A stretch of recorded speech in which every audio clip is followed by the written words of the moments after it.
感谢医护甲警消人员伫防疫的付出，主持天后方号召艺人募款送温暖。艺人丽晶冇参加，丽晶甲韩国瑜是大学的同学，面对着老同学去互罢免，伊是鼓励韩国瑜先稳顿一阵嘛，回归家庭的温暖。 当他有一天跟我讲说，我们来做一些善事好不好？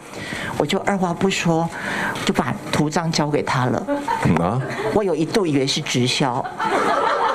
丽晶方国务天后主持天后联手招艺人募款1500感谢箱啊，内面地真侪保养品要献给医护人员甲警消人员，充满着爱心。希望你们在守护别人的时候，也能够爱护自己。要向大家表达我的内心2个感谢，3个遗憾，1个祝福。我只能讲这些了啊！在大概1个礼拜之后，我也不能讲了。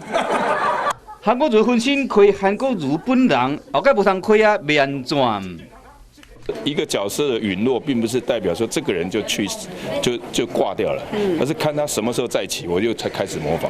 协会张友基甲韩国瑜是大学同学的丽晶嘛，可肯老同学。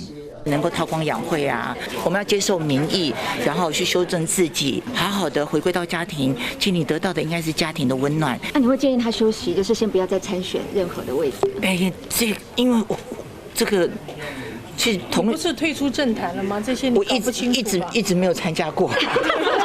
丽晶一时选唔知要安怎用较好，要过同学是一世人，当年毕业祝你百事可乐，即嘛是祝你政坛这摆是分手快乐。